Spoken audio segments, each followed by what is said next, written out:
আসসালামু আলাইকুম। কি অবস্থা সবার? আলহামদুলিল্লাহ আমি ভালো আছি। ঈদের ছুটির রেশ কাটতে না কাটতে মানুষ প্রতিটা মেয়ের ঘরের ব্যস্ততা শুরু হয়ে গিয়েছে। তো যাই হোক, তো আমি তার ব্যতিক্রম নই। আমারও সংসারের যেই দৈনন্দিন কাজগুলো আছে ঠিক আগের রুটিনে ফেরত এসেছি। তো সকালবেলা উঠে ব্রেকফাস্ট করে এখন বিছানা গুছাচ্ছি এবং কথা বলছিলাম আমার ননদের সাথে, এবং দুজন গল্প করছি এবং একটু কাজ করছি। এভাবেই চলে সকালটা।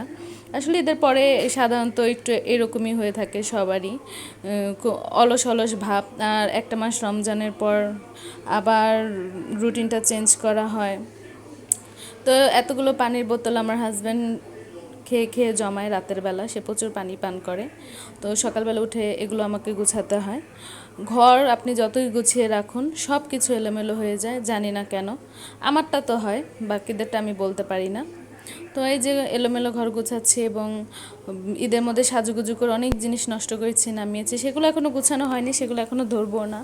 তো এই ঘরটা গুছিয়ে নিয়ে সুন্দর করে ঝাড়ু টাড়ু দিয়ে পাশের রুমে চলে যাব পরিষ্কার করার জন্য। এই রুমটাতে সবসময় বেশি থাকি, তো আমি এই জন্য এই রুমটাই বেশি অপরিষ্কার হয়ে যায়, কিন্তু ওই রুমগুলো পরিষ্কারই থাকে। তো যাই হোক, এখানে আমার হাজব্যান্ড বাজার এনে রেখেছে, সেগুলো গুছাইনি, সময় পাইনি আসলে। তো এই কাজগুলো করতে করতে গতকালকের অনেকগুলো কাপড় জমে গিয়েছিল, ভাঁজ করতে পারিনি। তো এখন সুন্দর করে জামা কাপড়গুলো আস্তে আস্তে করে ভাঁজ করে নিব। আমার কাছে মনে হয় সবচাইতে কঠিন কাজ এটাই। অন্যদের কেমন হয় সেটা আমি জানি না, কিন্তু আমার কাছে মনে হয় এটাই আমার কাছে কঠিন কাজ। জামা কাপড় ভাঁজ করতে গেলে হাত ব্যথা করবে, নয়তো অলসতা লাগবে, আজকে করি না কালকে করি। তো 2 দিনের 3 দিনের কাপড় জমিয়ে আমি ভাঁজ করি, এটা নতুন কিছু না আমার জন্য। তো যাই হোক, এখন আমি জামা কাপড়গুলো সুন্দর করে ভাঁজ করে নিয়ে মিষ্টি মেয়ে, দুষ্ট মেয়ে, যাই বলুন না কেন, লক্ষ্মী মেয়ের মতো সুন্দর করে ওয়ার্ড্রপে গুছিয়ে রাখবো। তো এই কাজগুলো হয়ে গেলে মনে হয় বাসার অর্ধেক কাজই শেষ হয়ে গিয়েছে।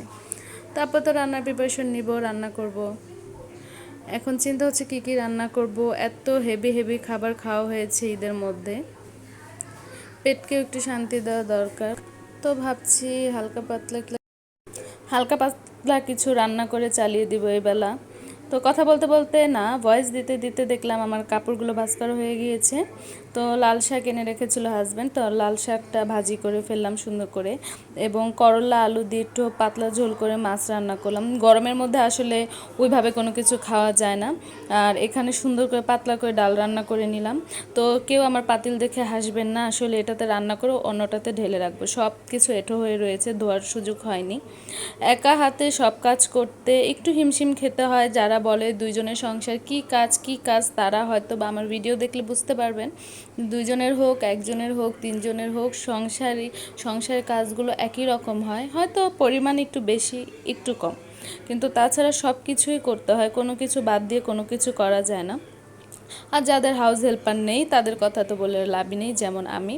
তো এখানে গতকালের একটি মাছ ছিল, ফেলে না দিয়ে কিছু ফ্রিজে কিছু ঢেঁড়স ছিল, সেগুলো দিয়ে রান্না করে ফেললাম এবং খেয়ে দিয়ে ঘুমিয়ে উঠেছি। সন্ধ্যাবেলা আমাদের ছোট্ট সোনামণি থালা বাসন নামিয়ে খেলছিল এবং আমিও তার মামা দেখছিলাম বসে বসে। সে দুষ্টামি করেই যায় করেই যায়। মাত্র 9 মাস বয়সে তার কত যে দুষ্টামি, কত যে পাকামি বলে শেষ নেই।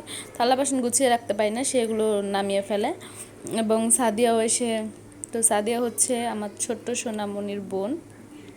তো সেও খেলছে, দুইজন খেলা করছে এবং আমরা দুজন বসে বসে দেখছিলাম সুন্দর করে। আমার হাজব্যান্ডের সবচাইতে প্রিয় মানুষ বলতে পারেন ও, কারণ ওকে আমার হাজব্যান্ড অনেক বেশি ভালোবাসে এবং আমিও অনেক বেশি ভালোবাসি।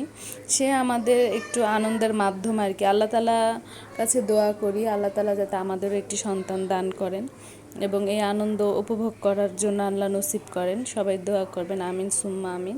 তো তারা খেলাধুলা করছে এবং রাত প্রায় এগুলো করতে করতে খাওয়া দাওয়া করে রাত 1টা বেজে গেছে। সে ঘুমায় না, তো আমি ঘুম পাড়ানোর চেষ্টা করছি এবং তার মামা সুন্দর করে তার আদর যত্ন করছে। যদি সে ঘুমিয়ে যায় তো সে রাত 2টা পর্যন্ত আমাদের রুমে থাকে, যতক্ষণ সে ঘুমায় না ততক্ষণ সে আমাদের রুমেই থাকে।